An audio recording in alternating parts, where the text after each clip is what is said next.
everyone, this video is the part of our premium content. अगर आप economics से related किसी भी एग्जाम की तैयारी कर रहे हैं, B it academics B it competitive, चाहे आप इकोनॉमिक्स ऑनर्स कर रहे हैं या एमए कर रहे हैं, किसी भी यूनिवर्सिटी से, UGC NET, economics optional, Indian economic service, इन सब कोर्सेज की प्रिपरेशन आप हमारे ऐप के साथ कर सकते हैं. For more detail check out the link in the description. हमारे जो ऐप है उसका लिंक आपको डिस्क्रिप्शन में मिल जाएगा. For more free content, you can download the app or you can directly WhatsApp at the given number below and enjoy the lecture.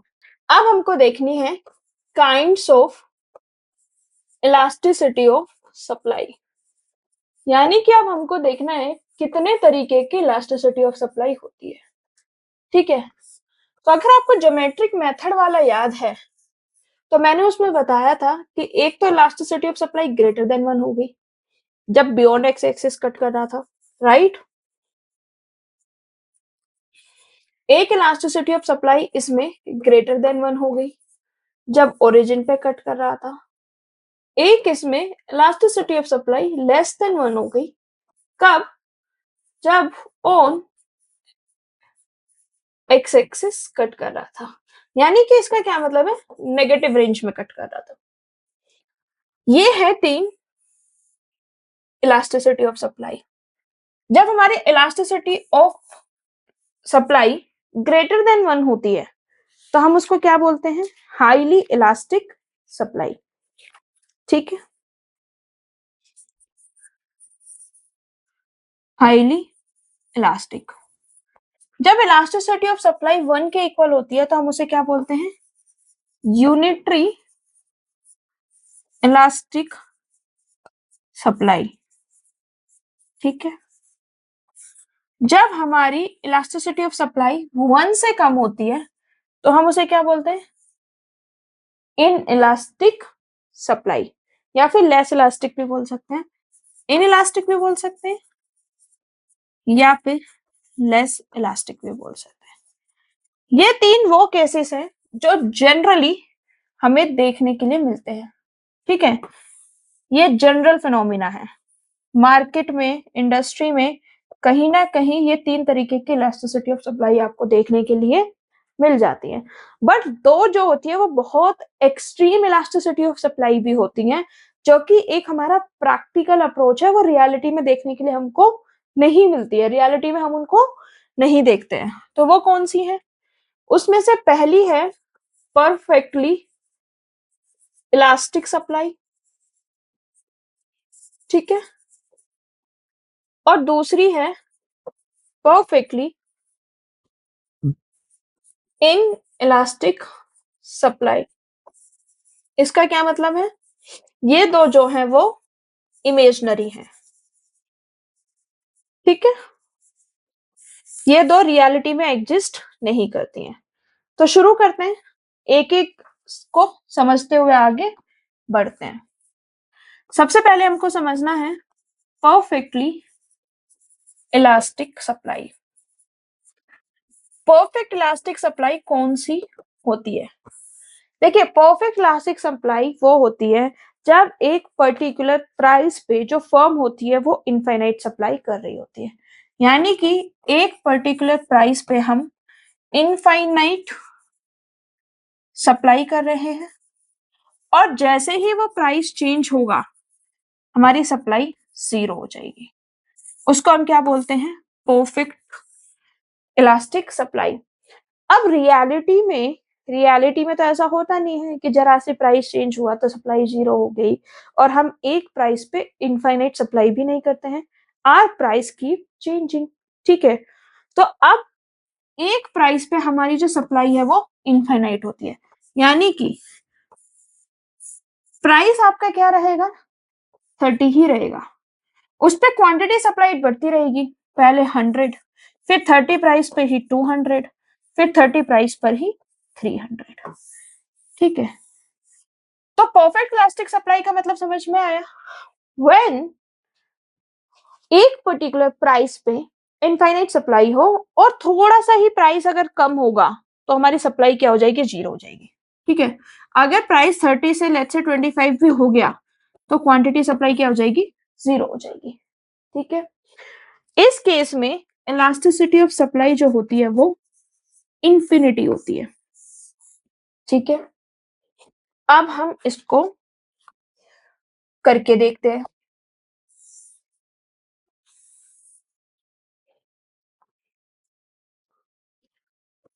Y axis पे हम price लेते हैं, एक्स एक्सिस पे हम क्वांटिटी लेते हैं। तो मान लीजिए this is 10, this is 20, this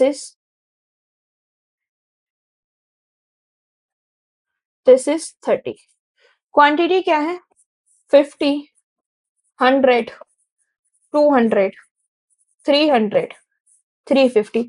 पहले पॉइंट को ड्रॉ कीजिए, 30 पे 100, तो 30 पे 100 ये वाला पॉइंट हो गया। 30 पे 200, 30 पे 200 ये वाला पॉइंट हो गया। 30 पे 300 ये वाला पॉइंट हो गया, ठीक है। इनको आप ड्रॉ कर दीजिए।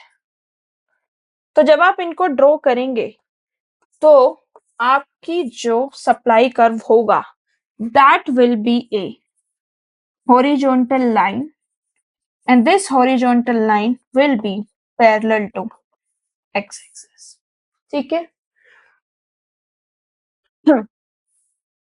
Elasticity of supply is equal to change in quantity divided by change in price into price by quantity। अब इसमें हमारा जो चेंज इन प्राइस है वो क्या है? 0 हो गया। चेंज इन क्वांटिटी कुछ भी सही। अगर हम किसी भी टर्म को 0 से डिवाइड करते हैं तो वो क्या हो जाता है? इंफिनिटी। तो ये वाला इंफिनिटी हो गया। अब इंफिनिटी में पी बाई क्यू कुछ भी है तो इंफिनिटी में कुछ भी मल्टीप्लाई करेंगे तो क्या आएगा? इंफिनिटी ही आएगा, ठीक है। तो इसीलिए इस केस में इलास्टिसिटी ऑफ सप्लाई मेरी क्या हो गई? इंफिनिटी हो गई, ठीक है। इतने में कोई कंफ्यूजन है? अब मैंने आपको क्या समझाया कि परफेक्टली इलास्टिक सप्लाई में 3 चीजें याद रखने वाली हैं। पहला, जब हम एक पर्टिकुलर प्राइस पे इनफाइनाइटली सप्लाई कर रहे होंगे, बहुत ज्यादा सप्लाई कर रहे होंगे, ठीक है। और अगर मेरा प्राइस थोड़ा सा भी कम हुआ तो सप्लाई 0 हो जाएगी। सप्लाई कर कैसे दिखेगा? हॉरिजॉन्टल लाइन, ठीक है, parallel to X axis. Elasticity of supply की वैल्यू क्या होगी? इंफिनिटी होगी। ये हमारा एक एक्सट्रीम केस हो गया। दूसरा एक्सट्रीम केस हमें क्या देखना है? Perfectly in elastic supply. ये भी हमारा एक एक्सट्रीम केस है। इसमें क्या होता है? सप्लाई जो है इन इलास्टिक है, यानी कि आप कितना ही कुछ भी कर लीजिए आप सप्लाई को चेंज नहीं कर पाएंगे। इन इलास्टिक का मतलब होता है जब हम चेंज ना कर पाए, ठीक है। तो प्राइस अगर आपका बढ़ता भी है तो भी आपकी जो क्वांटिटी सप्लाइड है वो कांस्टेंट रहती है, ठीक है। तो let's say this is price, this is quantity. 20 price पे मैं कितनी क्वांटिटी को सप्लाई कर रही हूँ? 20 को सप्लाई कर रही हूँ। जब मेरा प्राइस 30 हुआ मैं तब भी 20 को करूंगी, और जब मेरा प्राइस 40 होगा तब भी मैं 20 को ही करूंगी, ठीक है। यानी कि जो इलास्टिक वाला केस था उसमें प्राइस चेंज नहीं हो रहा था, केवल सप्लाई चेंज हो रही थी। और इसमें प्राइस कम हो जाए ज्यादा हो जाए मेरी जो क्वांटिटी है वो सेम रहेगी। ड्रॉ करके देखते हैं इसको। ड्रॉ करके आप देख लेना, मैं ऐसे ही बना देती हूँ। This is price and this is quantity. इस केस में मेरा जो प्राइस है वो फिक्स और चेंज हो गया, ठीक है। क्वांटिटी फिक्स हो गई, this is OQ. Quantity fix हो गई, ठीक है। अब मेरा प्राइस इतना हो, इतना हो, इतना हो, या फिर इतने से होके इतना हो जाए, यानी कि प्राइस पे कोई भी चेंज आता रहे, क्वांटिटी में कोई भी चेंज नहीं आएगा।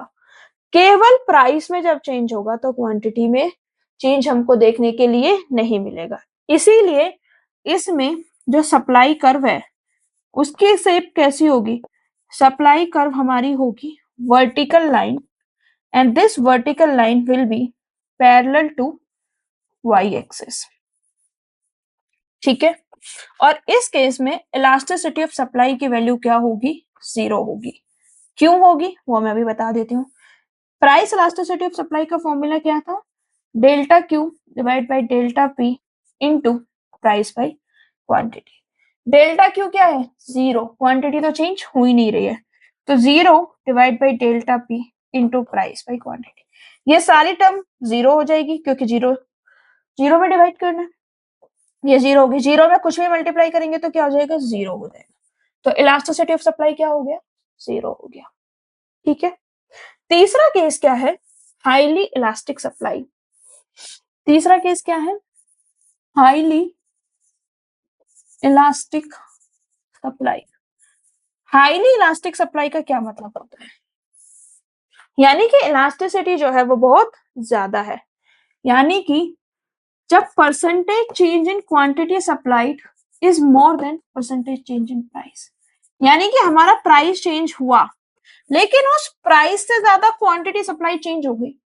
लेट्स से 10% प्राइस चेंज हुआ और हमारी क्वांटिटी सप्लाई 20% हो गई। तो जब भी क्वांटिटी सप्लाइड ज्यादा होगी, whenever the percentage change in quantity supplied will be more than the percentage change in price, तो सप्लाई क्या हो जाएगी? हाईली इलास्टिक हो जाएगी। और जब percentage change in quantity supplied will be greater than percentage change in price, तो उस केस में elasticity of supply will be greater than 1। ठीक है। और ये किस तरीके से दिखेगा?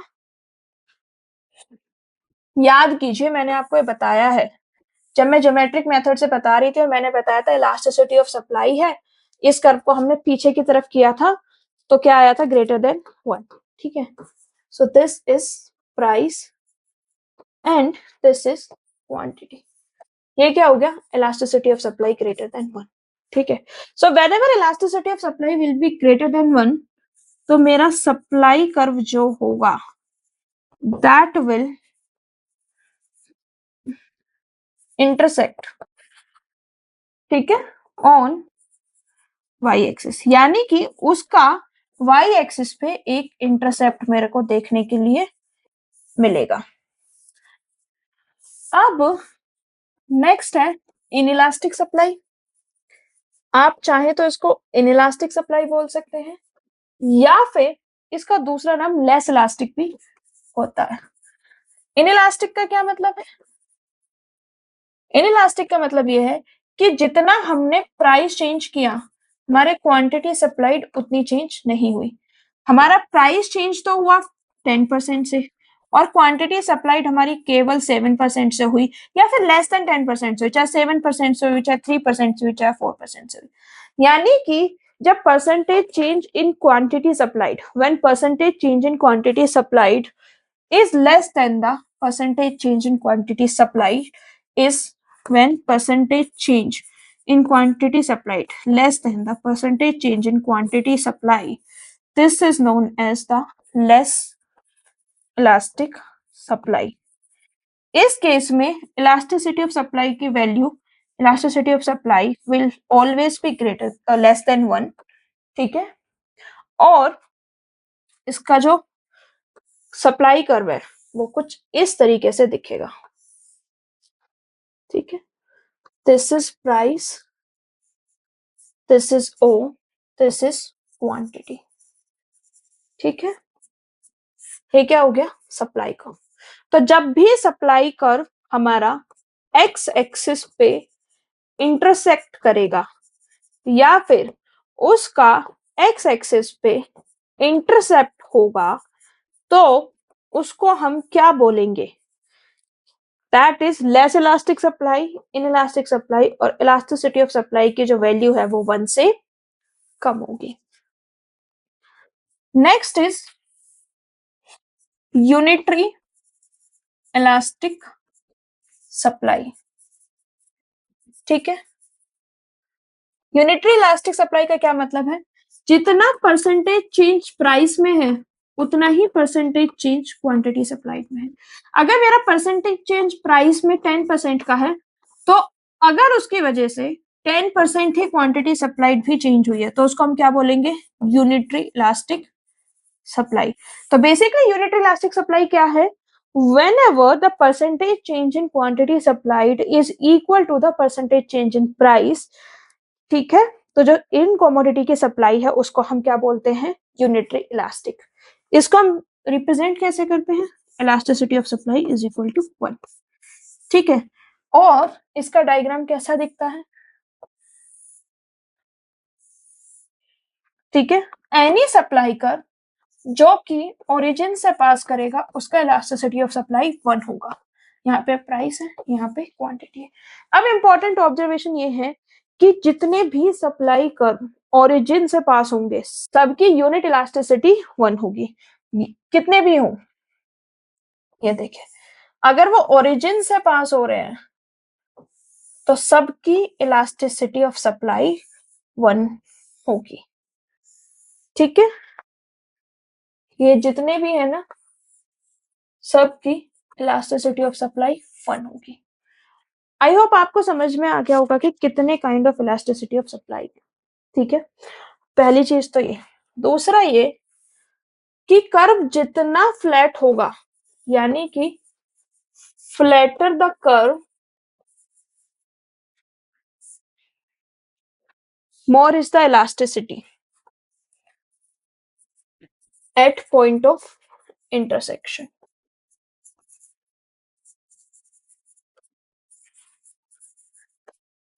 ठीक है, जो भी कर्व फ्लैटर होगा इंटरसेक्शन के पॉइंट पे उसकी इलास्टिसिटी जो है वो ज्यादा होगी। फॉर एग्जाम्पल मैं भी आपको बता देती हूँ।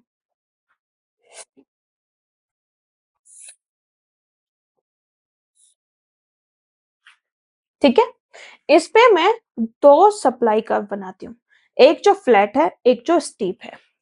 This is flatter, this is steeper. ठीक है, this is O, this is price, this is quantity. ठीक है, ठीक है। अब इसमें दो सप्लाई कर्व है, पहले का नाम रख लेते हैं एस एस जो कि फ्लैटर है। आप देख के बता सकते हैं कि इसका स्लोप कम है। एक है S one, S one, S one, S one, ये क्या है हमारा स्टीपर है। ठीक है, ठीक है। एट द पॉइंट ई, यहाँ पे इंटरसेक्शन है। ठीक है, तो ई पे क्या हो रहा है हमारा, देखिए at point E OP price पे ओ क्यू क्वांटिटी जो है वो सेल कर रहे हैं, यानी कि एट ई ओपी प्राइस पे हम ओ क्यू क्वांटिटी को सेल कर रहे हैं। ठीक है, नाउ फॉर एग्जांपल प्राइस जो है वो मेरा कम हो जाता है, तो प्राइस को मैं कम कर देती हूँ। तो प्राइस मेरा कितना कम हो जाता है, लेस पी से पी वन हो जाता है।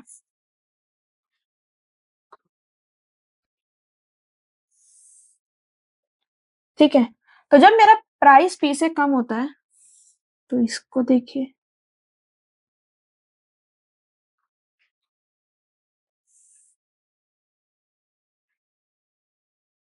ठीक है,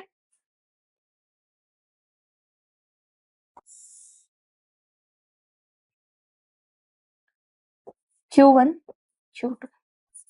जब प्राइस चेंज हुआ तो प्राइस के चेंज होने की वजह से जो मेरी सप्लाई थी, देखिए इसकी सप्लाई क्या थी पहले, OQ थी, और जब मैं SS की बात कर रही हूँ तो अब सप्लाई कितनी हो गई, OQ2।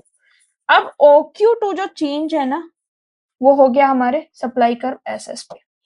दूसरा मेरे को चेक करना है कि S1 पे कितना चेंज है, तो पहले मैं कितना कर रही थी एट जो इंटरसेक्शन पे OQ, एंड S1 पे कितना चेंज आया है, इतना, यानी कि पहले मैं कितना कर रही थी, इतना, ये वाले पॉइंट पे अब इतना, तो Q1 Q2। ठीक है, इतना चेंज आया, और हम डायग्राम से देख सकते हैं कि OQ1 is greater than Q1 Q2, यानी कि जो हमारा फ्लैटर कर्व था उसकी वजह से ज्यादा चेंज हमको देखने के लिए मिला, और जो स्टीपर था उसकी वजह से कम चेंज देखने के लिए हमको मिला। स्टीपर का मतलब इसको हम ऐसे भी कर सकते हैं कि जो फ्लैटर होता है उसका मतलब होता है हाईली इलास्टिक। ठीक है, और जैसे जैसे हम स्टीपर की तरफ बढ़ते जाते हैं वो लेस इलास्टिक और इन इलास्टिक के रेंज में जाता जाता है। ठीक है, तो लेस इलास्टिक और इन इलास्टिक की रेंज में चला गया। अब हमको क्विक रिकैप करने जितने भी प्राइस इलास्टिसिटी हमने पढ़े, ठीक है। तो सबसे पहले मैं डायग्राम बनाती हूँ,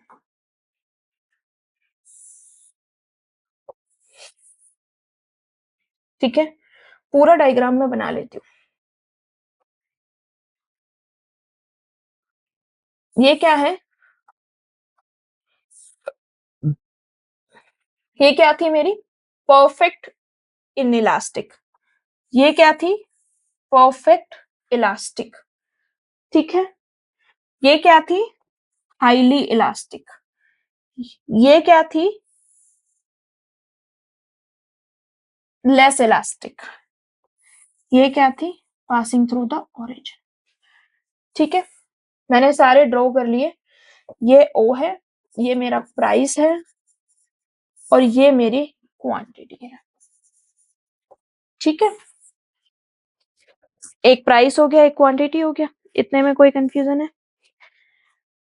जब इलास्टिसिटी, जब सप्लाई कर्व मेरा हॉरिजॉन्टल टू एक्स एक्सिस था, ये वाला जो कर्व है, तो मेरी इलास्टिसिटी ऑफ सप्लाई क्या थी इंफिनिटी, और ये क्या था परफेक्टली इलास्टिक। इसका क्या मतलब था परफेक्टली इलास्टिक का, कि हमारा क्या चेंज नहीं होगा, प्राइस सेम रहेगा इररिस्पेक्टिव ऑफ एनी क्वांटिटी, और थोड़ा सा मतलब हम एक प्राइस पे इनफाइनाइट क्वांटिटी को सप्लाई करेंगे, और थोड़ा सा भी अगर चेंज हुआ, प्राइस कम हुआ, तो हमारी क्वांटिटी 0 हो जाएगी, फॉल इन प्राइस, ठीक है। फिर उसके बाद में ये था हमारा perfectly in elastic, elasticity of supply इसमें 0 था, वाई एक्सिस के पैरेलल था। इसमें क्या था मेरा कि हम प्राइसेस कोई भी हो, हर प्राइस पे हम सेम क्वांटिटी ही सप्लाई कर रहे थे, क्वांटिटी को चेंज कर पाना पॉसिबल नहीं था। फिर मैंने बताया था कि वो सप्लाई का जिसका इंटरसेप्ट वाई एक्सिस पे हो, ये वाला वो होता है जिसका elasticity of supply greater than 1 होता है, इसको हम हाईली इलास्टिक बोलते हैं। हाईली इलास्टिक से क्या मतलब है, हाईली इलास्टिक से हमारा मतलब है कि जब percentage change in price is greater than percentage change in quantity supplied. 10% जब प्राइस चेंज होगा, क्वांटिटी सप्लाइड हमारी 15 से होगी, ठीक है। फिर ये था जिसका इंटरसेप्ट जो था वो एक्स एक्सिस पे था, तो ये था elasticity of supply less than 1, इसको हम लेस इलास्टिक बोलते हैं। और इसमें क्या होता है कि जो परसेंटेज चेंज इन प्राइस होता है that is less then percentage change in quantity supply. Percentage change हमारा 10% से हुआ, क्वांटिटी सप्लाइड हमारी उससे भी कम से हो गई, ठीक है। यानी कि quantity supplied is less than the percentage supplied. एक minute, when percentage change in quantity demanded is less than the percentage change in price, ठीक है। इसमें भी क्या है, ये उल्टा लिख दिया है मैंने, when percentage change in quantity supplied is more than the percentage change in price. इसमें क्या है, when percentage change in quantity supplied is less than the percentage change in price, ठीक है। ये क्या है, unitary elastic, elasticity of supply is equal to 1 when percentage change in quantity supplied is equal to percentage change in price, यानी कि जितने से price change हुआ है उतने से ही हमारी क्वांटिटी सप्लाई जो है वो चेंज हो गई है। अब एक कॉन्सेप्ट और समझना है, that is time period and supply, ठीक है, time period and supply. According to economist 3 तरीके के जो होते हैं वो टाइम पीरियड होते हैं।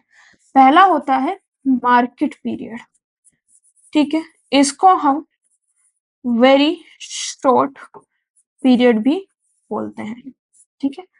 फिर हमारा होता है एक शॉर्ट पीरियड, ठीक है, और फिर एक होता है हमारा लॉन्ग पीरियड, ठीक है।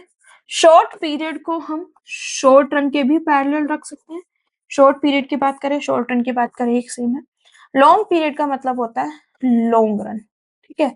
वेरी शॉर्ट पीरियड का मतलब ये होता है कि वो सब पीरियड जिसमें supply can not be change, आप कुछ भी कर लीजिए सप्लाई चेंज हो ही नहीं सकती है।